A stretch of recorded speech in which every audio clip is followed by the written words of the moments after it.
할렐루야, 예수님의 구주 반갑습니다. 교회 소식 먼저 알려드리겠습니다. 우리 예수롭게 모든 성도들의 성령 충만함을 위해서 계속 기도 부탁드리겠습니다. 각자 있는 자리에서 예수 이름 부르며 우리 성도들의 이름을 부르는 가운데 우리 모두의 성령 충만함을 위해서 기도해 주시고, 또한 환우와 우리 자녀들을 위해서 또한 기도 부탁드립니다. 예배 안내를 드리겠습니다. 코로나19가 아직 종식이 되지 않은 관계로 부득이 다음 주까지 비대면 예배로 우리 각자 가정에서 주일을 성수하도록 하겠습니다. 여러분께서 이전 양지해 주시고 개인 위생에도 만전을 기해 주시길 부탁드리겠습니다. 그럼 다 함께 임내 찬양 드리시면서 예배 시작하겠습니다.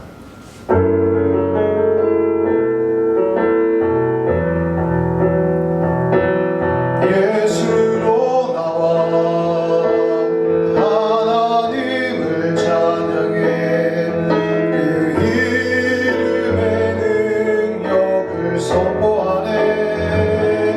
예수로 이룬 교회 되게 하소서.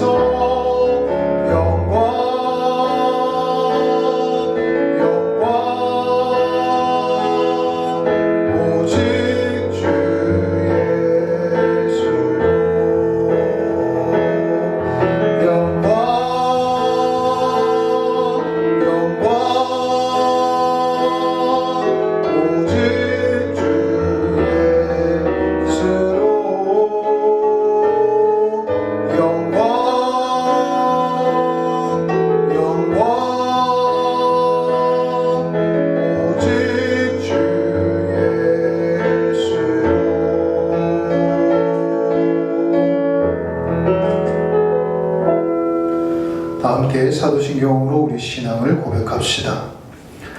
전능하사 천지를 만드신 하나님 아버지를 내가 믿사오며 그 외아들 우리 주 예수 그리스도를 믿사오니 이는 성령으로 잉태하사 동정녀 마리아에게 나시고 본디오 빌라도에게 고난을 받으사 십자가에 못 박혀 죽으시고 장사한 지 사흘 만에 죽은 자 가운데서 다시 살아나시며 하늘에 오르사 전능하신 하나님 우편에 앉아 계시다가 저리로서 산자와 죽은 자를 심판하러 오시리라.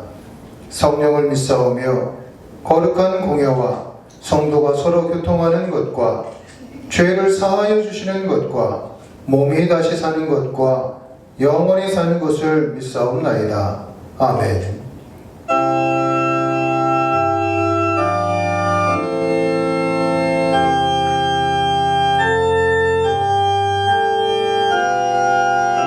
예수님의 피를 시합니다. 예수님의 피를 시합니다.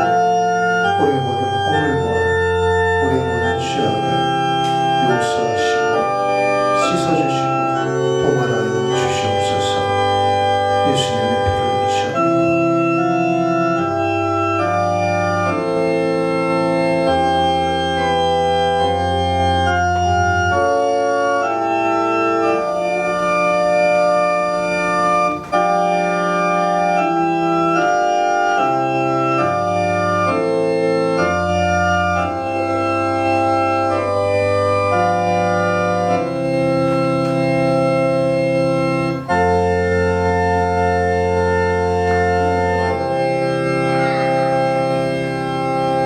사랑하는 형제자매 여러분, 예수 그리스도 안에서 우리의 모든 죄가 용서함을 받았습니다.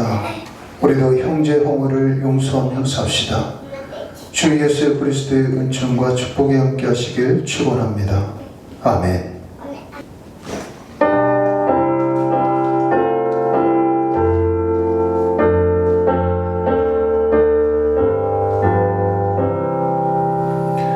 교회에 참된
어디서나 우리를 지켜주시는 주님, 우리가 코로나19로 인하여 일상의 생활들이 힘든 가운데 이제 조금 진정되어 가는가 했더니 다시 확산하여 여러 가지 생활에 어려움이 더해가지만 이를 대처하려고 노력하는 모든 분들에게 힘을 주시고 더 이상 확산이 되지 않도록 주님께서 간섭하여 주시옵소서.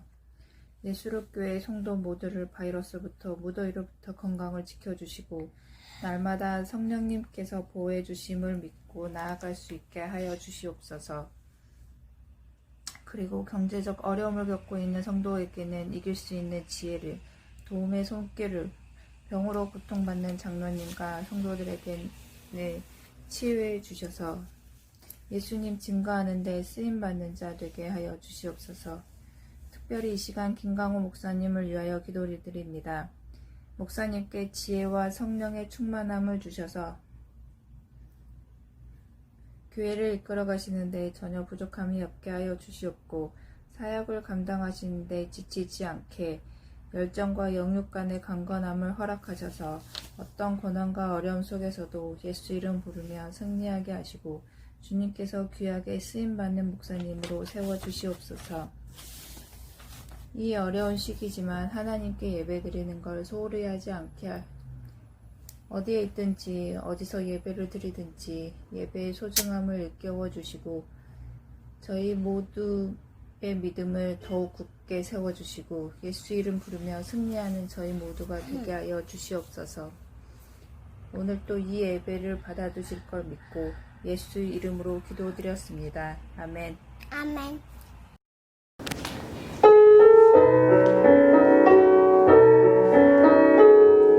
나의 생명 되신 주, 나의 생명 되신 주, 내 예수, 내 구주, 나의 생명 되신 주, 주는 나의 구세주 예수 예수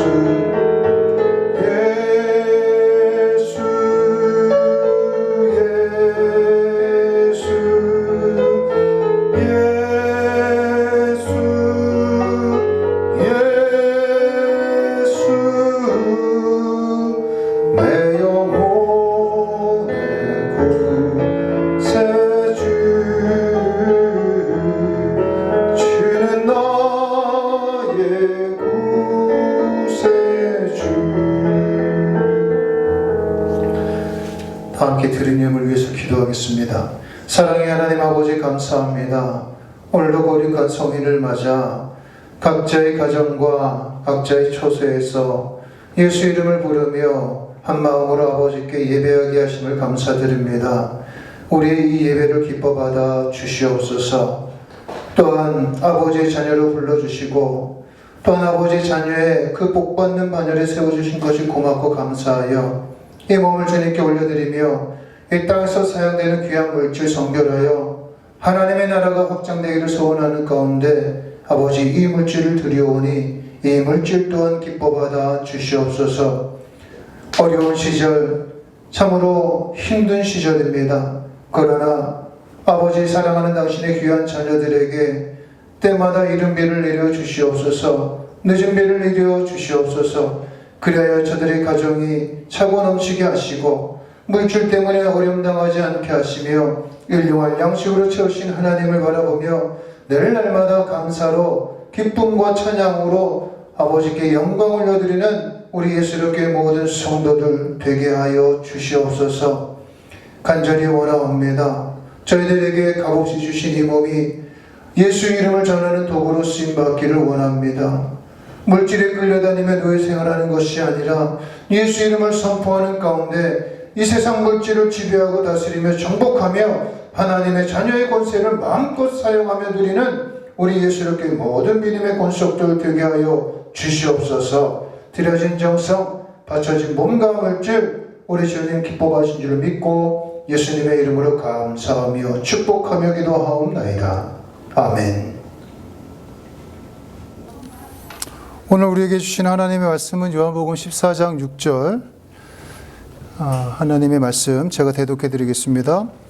성경 예수께서 이르시되 내가 곧 길이요 진리요 생명이니 나로 말미암지 않고는 아버지께로 올 자가 없느니라.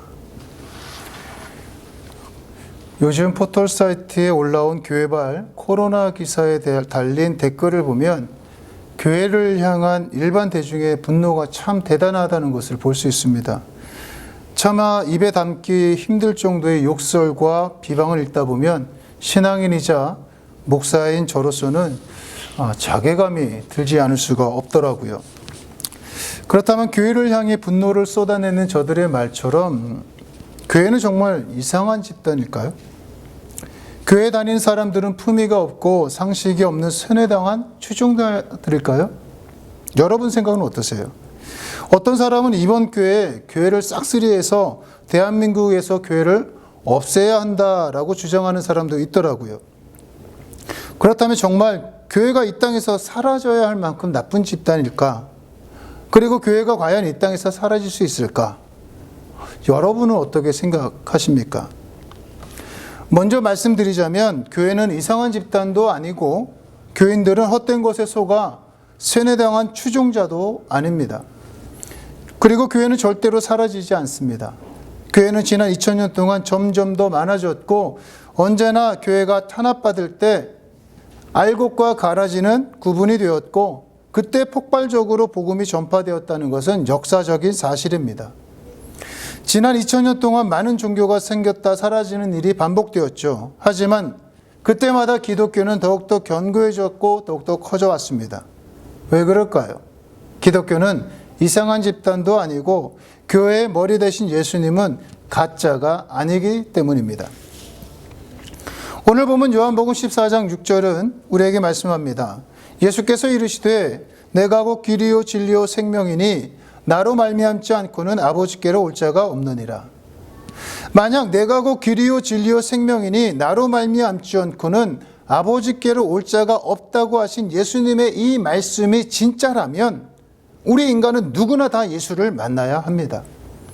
그것이 우리가 인생을 살면서 돈을 버는 것보다 권력을 갖는 것보다 더 중요한 것입니다. 아니, 우리 인생에서 가장 중요한 일이 될 것입니다. 우리는 살면서 때때로 공허함과 허무감을 경험하게 됩니다. 그래서 그 공허함과 허무를 달래려고 술도 마셔보고 여행도 하고 맛집을 다녀보고 이런저런 방법을 동원해 보죠. 그런데도 그 공허와 허무의 허기는 가시지 않습니다. 왜 그럴까요? 우리 인간들은 하나님과의 관계 속에서 살도록 창조되었기 때문에 그렇습니다. 따라서 하나님과의 관계가 소원해지거나 그 관계가 없어지면 허무와 공허가 나를 엄습해서 나를 괴롭게 만드는 것입니다. 창세기 1장 1절은 말씀합니다. 태초에 하나님이 천지를 창조하시니라. 성경은 온 우주 만물이 우연히 만들어진 것이 아니라 하나님께서 창조하셨다고 선포하고 있습니다. 그리고 창조의 하나님이 우리 인간을 하나님의 형상과 모양대로 그 코에 생기를 불어 넣으셔서 사람을 창조하시고 하나님과의 관계 속에서 온 우주 만물을 다스릴 권한을 인간에게 위임하셨다고 말씀하고 있습니다.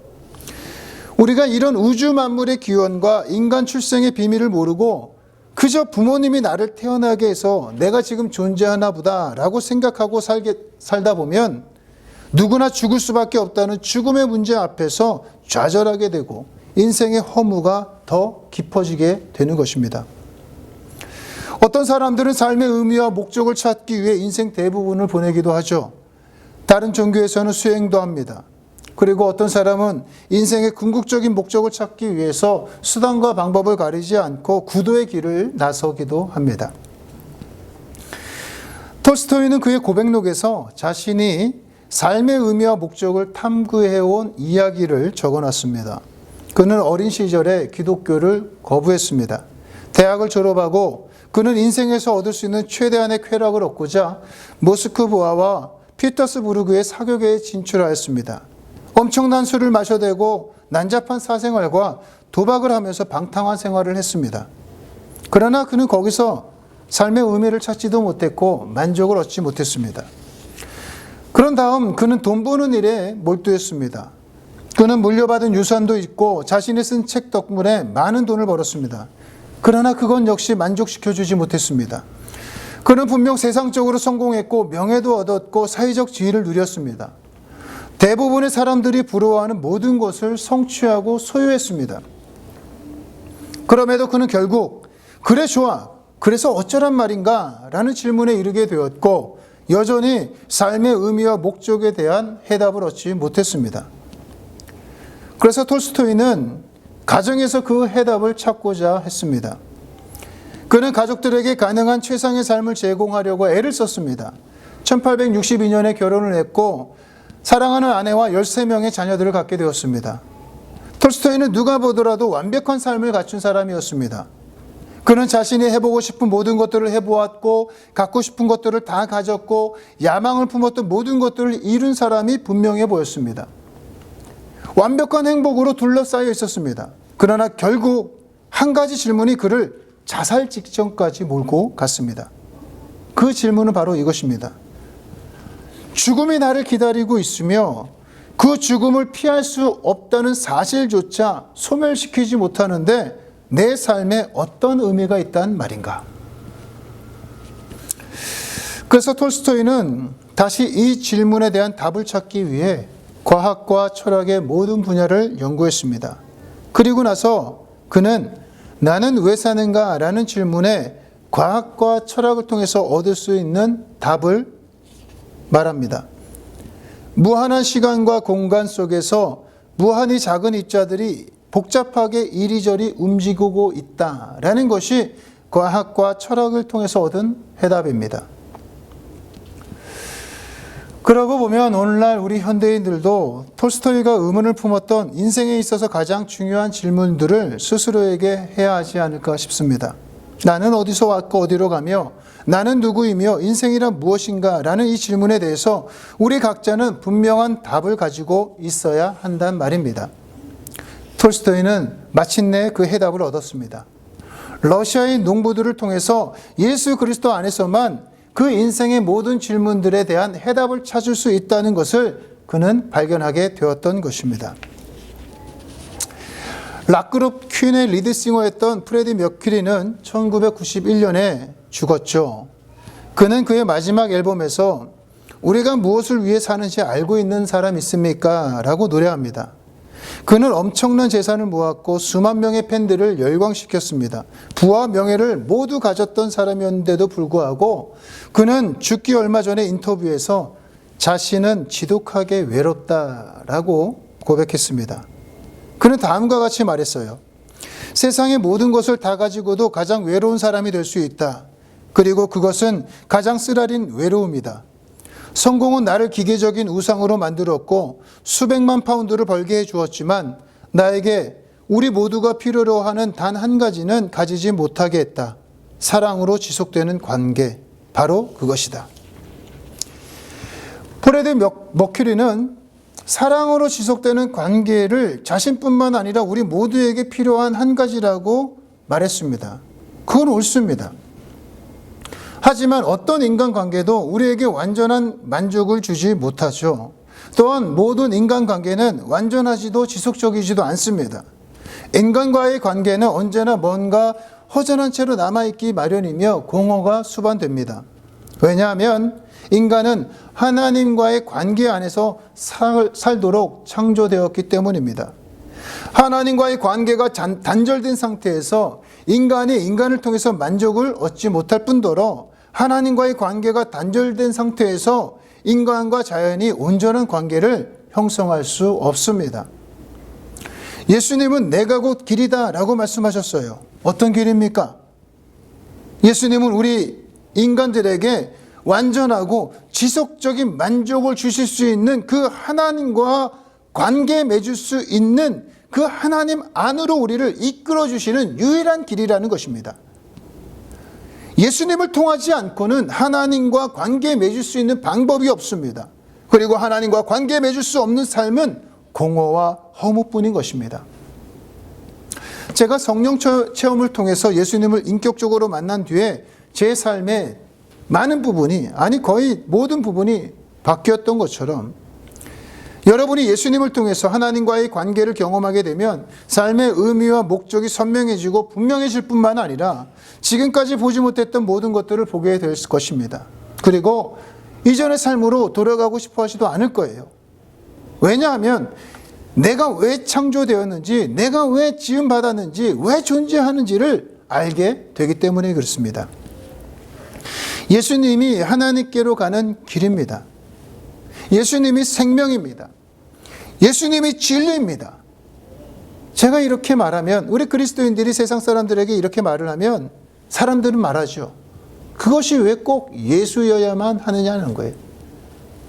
하나님께로 가는 길이 왜 꼭 예수여야만 하느냐라고 사람들은 말합니다. 부처님도 있고 알라도 있고 무엇을 믿든 어떤 종교를 가지든 각자 믿는 신에게 열심을 하면 되지 않느냐, 그럼 하나님 만날 수 있지 않느냐라고 말합니다. 일부 다원주의 신학자들도 이와 같은 똑같은 주장을 하기도 합니다. 산에 오르는 비유를 들면서 산 정상에 오르는 길은 여러 가지다. 길은 여러 가지지만 결국 정상에서 만나지 않느냐. 마찬가지로 하나님을 만나는 방법도 예수를 통해서만이 아니라 각자 믿는 신을 통해서 우리는 결국 하나님을 만날 수 있다라고 주장합니다. 그런데 우리는 이미 경험을 통해서 알게 된 한 가지 사실이 있죠. 그것은 세상에는 가짜와 진짜가 있다는 것입니다. 우리는 크건 작건 인생을 살면서 거짓이 진실인 줄 알고 속아본 경험이 있습니다. 그리고 나중에 내가 사기당한 것을 알고 뒤늦은 후회를 한 경험이 있습니다. 그래서 잘못된 방향으로 가는 것과 거짓이 진실인 줄 알고 속아서 옳지 않은 일에 열심을 내면 자기 혼자 망하는 것이 아니라 수많은 사람들에게 피해를 입힌다는 사실을 우리는 경험과 역사를 통해서 배웠습니다. 그래서 인간관계에서 우리는 참과 거짓을 분별하려고, 그리고 누가 사기를 치는지, 누가 진실한 사람인지를 알기 위해서 많은 에너지를 소모합니다. 역사적으로 보면 아돌프 히틀러가 그랬습니다. 그는 옳지 않은 일에 열심을 냈습니다. 그는 분명 자기 믿음이 옳다고 여겼고 그것에 열심을 다했습니다. 그래서 사람들은 히틀러의 믿음과 확신을 따라 추종하기 시작했습니다. 그러나 역사는 어땠습니까? 결과는 어땠습니까? 히틀러의 잘못된 신념과 믿음은 결국 수백만 명의 사람을 죽음에 이르게 했고, 그를 따랐던 추종자들 뿐만 아니라 독일 공동체와 전 세계를 파괴했습니다. 오늘날 한국 땅에도 잘못된 자기 믿음에 빠져서 자신뿐만 아니라 가족을 고통 속에 빠뜨리는 경우가 얼마나 많습니까? 최근 기독교 안에 일어난 신천지 이만희, 그리고 신옥주 씨, 이재록 같은 사람들이 있습니다. 그들은 예수 이름을 빙자하여 자기 욕심을 채운 사기꾼들입니다. 그래서 그들은 지금 자신들이 저지른 죄로 인해서 감옥에 갇혀 있어요. 하지만 그런데도 그들 모두가 한결같이 뭐라고 하는지 아십니까? 자신들은 하나님의 뜻을 행하다가 지금 무고한 고난을 당하고 있다라고 말합니다. 피해자들과 피해를 입은 가족들에게는 관심이 없어요. 오로지 자신의 욕심뿐입니다. 이처럼 무엇을 믿는가는 대단히 중요한 것입니다. 그리고 그 믿음이 한 사람의 삶과 그와 관계된 사람들에게 어떠한 영향을 끼치는지를 우리는 수없이 보아왔습니다. 이렇게 이야기를 해도 우리가 사람들에게 예수 믿으십시오, 예수를 믿어야만 생명을 얻습니다 라고 말하면 사람들은 말합니다. 예수? 당신에게는 좋겠지, 하지만 나에게는 아니요 라고 말합니다. 그런데 이것은 논리적이지 못합니다. 만약 예수님이 진리이고 예수를 믿어야 생명을 얻는다면 그것은 저뿐만 아니라 우리 모두의 생명이 걸린 중요한 문제입니다. 그들의 말처럼 예수가 진리가 아니라면 예수를 그리스도로 믿는 우리가 거짓에 속은 것이 되죠. 특히 목사로 살고 있는 저는 한 번뿐인 인생에서 가장 큰 실수를 하고 있는 어리석은 사람이 되는 것입니다.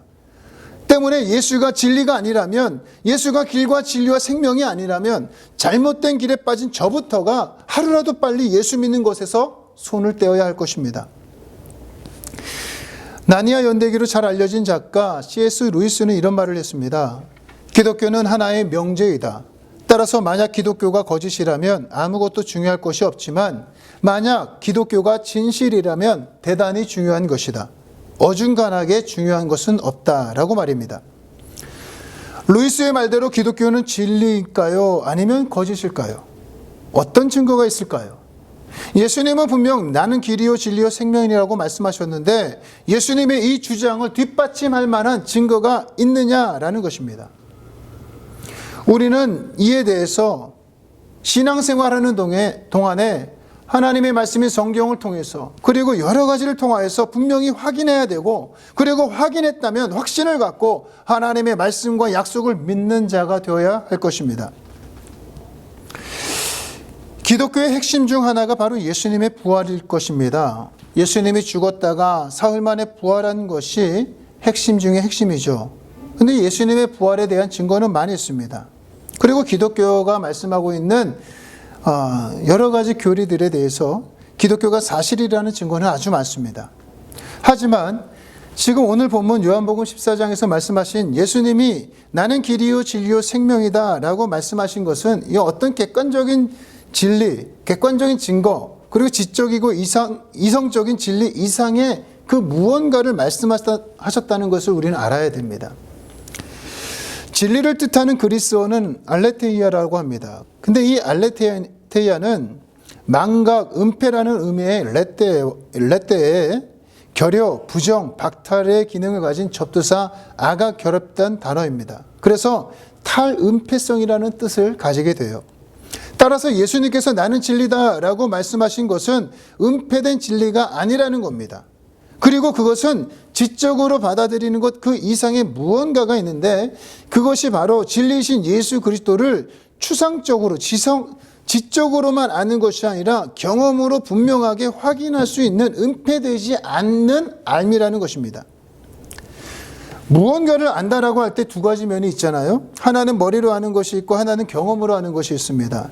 우리가 누군가를 지식을 통해서 아는 것, 즉 머리로 아는 것과 함께 살면서 경험을 통해서 아는 것에는 큰 차이가 있습니다. 마찬가지로 그리스도인이 자신의 신앙에 대해서 나는 예수님이 진리라는 것을 압니다 라고 말한다면 그는 단지 머리로만 지식으로만 예수님이 진리임을 안다고 말하는 것이 아니라는 거예요. 혹시 여러분 주변에 기독교인 중에서 나는 예수님이 길과 진리와 생명임을 압니다 라고 말씀하는 분이 있다고 한다면 그는 분명 예수님을 인격적으로 만난 경험이 있는 분일 것입니다. 왜냐하면 지식으로만 안다고 하는 사람은 자신의 입으로 예수님은 진리입니다 라고 고백할 수 없기 때문에 그렇습니다. 살아계신 하나님, 진리이신 예수님을 인격적으로 만나게 되면 예수님과 친밀한 관계에 들어가게 되고 우리의 인식이 변하게 돼요. 그래서 나를 둘러싸고 있는 세계에 대한 진리를 차츰차츰 이해하기 시작합니다. 예수님은 우리에게 생명이라고 분명히 말씀하셨죠. 여기서 예수님께서 자신을 생명이다 라고 말씀하신 것은 이 세상에 살며 죄의 속박과 죽음의 공포 속에 있는 우리로 하여금 예수님 안에서 생명을 찾으라는 것을 뜻합니다. 다시 한번 말씀드리지만 우리 모두는 하나님의 형상과 모양대로 창조함을 받았습니다. 따라서 모든 인간에게는 고귀한 무언가가 있습니다. 그러나 우리는 또한 아담 이후로 모두가 다 타락했죠. 그래서 우리는 죄를 짓는 경향을 타고 날 수밖에 없습니다. 모든 인간 속에는 죄 때문에 하나님의 형상과 모양이 손상되어 있고 어떤 경우에는 거의 망가지고 없어지기도 했습니다. 따라서 모든 인간에게는 선함과 악함, 강함과 약함이 동시에 존재하는 것입니다. 러시아의 작가 알렉산더 솔제니치는 이렇게 말했습니다. 선과 악을 가르는 경계선은 신분도 계급도 정당도 아닌 모든 인간의 마음에 있다라고 말입니다. 우리는 대개 자신은 썩 괜찮은 사람이라고 생각합니다. 왜냐하면 누굴 죽인 적도 없고 심각한 범죄를 저지른 적도 없기 때문에 그렇죠. 그러나 우리가 예수님을 만나고 난 뒤에 내 삶을 예수님의 삶과 하나님의 말씀에 비춰보면 그때는 내가 얼마나 많은 죄를 저질렀는지를 깨닫게 됩니다. 그래서 C.S. 루이스는 자신의 내면을 바라보면서 이렇게 얘기했어요. 생애 처음으로 나는 단단한 결심을 하고 나 자신을 살펴보았다. 그리고 나는 내 속으로부터 경악스러운 것들을 발견했다.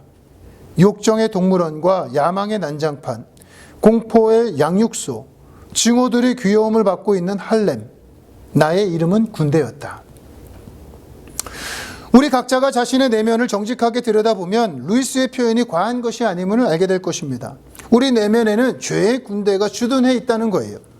그래서 우리 모두가 이 죄의 문제, 이 또아리를 틀고 있는 죄의 군대를, 이 문제를 해결받아야 한다는 것입니다. 즉 용서가 필요합니다.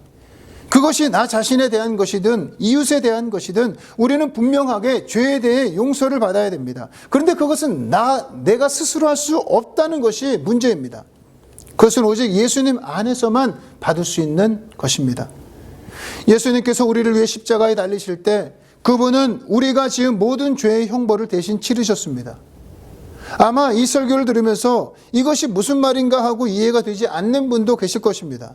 그러나 여러분은 곧 예수님이 우리의 죄를 용서하시기 위해, 우리의 죄를 없애시기 위해 사망과 공포와 피할 수 없는 죽음으로부터 우리를 자유롭게 하기 위해서 예수님이 십자가에 못 박혀 죽으셨다는 사실을 알게 될 것입니다. 확실히 예수님은 나의 죄를 위해서, 그리고 우리의 죄를 위해서 대신 십자가에 못 박혀 피 흘리시고 죽으셨습니다. 만약 여러분이 이 세상에 있는 유일한 사람이라고 할지라도 예수님은 그 한 사람의 죄를 사하시기 위해 대신 죽으셨을 것입니다. 이렇게 우리의 죄가 예수님의 피로 인해 하나님 앞에 용서받을 때 우리는 하나님과 새로운 관계를 맺을 수 있게 되었고, 그리고 이 세상 자연 만물과 새로운 관계를 맺게 되며 새로운 삶을 소유하게 되는 것입니다. 그리고 예수님은 우리를 위해 죽으셨을 뿐만 아니라 죽은 사람들 가운데 우리를 위해서 다시 살아나셨습니다. 부활하셨습니다. 예수님의 부활을 통해서 우리는 예수님이 사망의 권세와 죽음을 이기셨다는 것을 알 수 있습니다. 오늘날에도 진시황처럼 영생불사를 구하며 자신을 냉동한 후에 미래 과학기술이 발달하면 자신이 다시 살아날 수 있다고 여기는 사람들이 있습니다. 그러나 대부분의 이성적인 사람들은 죽음을 필연적인 것으로 인정합니다. 자신의 육체를 냉동시켜서 죽음의 이 필연성을 피하려고 하는 사람들의 저런 행동들은 분명 어리석은 짓이고 불필요한 행동입니다. 왜 그렇습니까? 예수님은 우리에게 내가 곧 길이요 진리요 생명이다 라고 말씀하셨기 때문입니다. 예수님은 우리에게 영원한 생명을 주시기 위해 이 땅에 오셨기 때문이에요. 영원한 생명은 냉동고 속에 들어가서 먼 훗날 다시 깨어나는 것이 아니라 하나님과 예수 그리스도의 관계 속에서 주어지는 것이라는 것을 우리는 잊지 말아야 할 것입니다. 요한복음 17장 3절은 말씀합니다. 영생은 곧 유일하신 참 하나님과 그가 보내신 자 예수 그리스도를 아는 것이니이다. 예수님은 누구에게도 쉬운 삶을 약속하지 않으셨습니다. 예수를 나의 구주로 믿는 신앙인의 삶이라는 것은 그리 호락호락하지도 않고 그리 쉽지는 않습니다. 그러나 분명 예수님은 우리에게 약속하신 것이 있습니다. 그것은 생명과 더 풍성한 삶을 약속하셨습니다. 요한복음 10장 10절 도둑이 오는 것은 도둑질하고 죽이고 멸망시키려는 것뿐이요 내가 온 것은 양으로 생명을 얻게 하고 더 풍성히 얻게 하려는 것이라. 예수님을 통해 얻게 된 새로운 삶, 그리고 예수님을 통해서 얻게 된 새로운 생명, 그것은 영원까지 지속돼요. 땅 위에서 우리의 시간은 매우 짧습니다. 하지만 영원이란 단어 뜻 그대로 그 끝이 없는 거예요. 광대합니다. 나는 생명이다 라고 말씀하신 예수님을 통해서 우리는 이 땅에서 풍성한 삶을 누릴 수 있을 뿐만 아니라 그것이 끝없이 지속되리라고 하는 확신 또한 가질 수 있습니다. 왜 그렇습니까? 죽으시고 부활하신 예수님이 약속하셨기 때문에 그렇습니다. 이제 말씀을 마치겠습니다. 교회는 무리하지도 않고 기독교는 따분하거나 지루하지도 않습니다. 기독교는 많은 종교 중에 하나가 아닌 인간의 삶을 가장 풍성하게 사는 길이고 생명입니다. 기독교는 거짓말이 아닙니다. 예수님은 진리입니다. 그리고 예수님은 결코 나와 무관하지 않습니다. 살고자 하시는 분은 예수를 만나야 합니다. 여러분이 예수님을 만나면 여러분의 삶 전체가 바뀔 것입니다. 신학자이자 철학자인 폴 틸리는 인간은 항상 세 가지 공포를 가지고 있다라고 얘기했습니다. 즉, 첫 번째, 의미 없음에 대한 공포. 두 번째, 죽음에 대한 공포. 세 번째, 죄에 대한 공포입니다. 예수님은 이 세 가지 공포들과 정면으로 싸워 이기신 분입니다. 때문에 예수님은 저뿐만 아니라 우리 모두에게 없어서는 안 될 뿐입니다. 왜냐하면 예수님만이 길이요, 진리요, 생명이시기 때문입니다. 기도하겠습니다. 길과 진리와 생명 되신 하나님 아버지 감사합니다. 오늘도 예수 이름을 부르며 예배하고 아버지 안에서 생명을 누리게 하시니 감사합니다. 비록 지금은 우리가 서로 만나지 못하고 있지만 함께 모일 날을 기다리며 그날까지 우리가 예수 이름 부르며 각자에게 주어진 삶을 예수 안에서 마음껏 누리며 살아갈 수 있는 우리 모든 성도들 되게 하여 주시옵소서. 우리에게 주신 생명의 말씀을 기억하게 하시고 하나님 아버지의 뜻과 의도에 맞춰 풍성한 삶을 살아가는 성도들 되게 하여 주시옵소서. 한 영혼 한 생명에 집중하여 구원에 이르게 하는 복음의 통로로 쓰임받게 하여 주시옵소서. 지금은 우리 주 예수 그리스도의 십자가의 은혜와 하나님 우리 아버지의 크신 사랑과 성령님의 감화 감동 충만하신 역사가 교회의 머리요 생명 되신 예수님만을 바라보며 한 주간 동안도 예수 안에서 참된 삶을 누리겠습니다. 예수님의 말씀을 이 세상에 전하겠습니다. 다시금 다짐하는 사랑하는 당신의 귀한 자녀들 머리 위에와 그리고 저들의 가정과 사업 위에 특별히 이 나라 이 민족 위에 이제부터 영원히 함께 있을지어다. 아멘.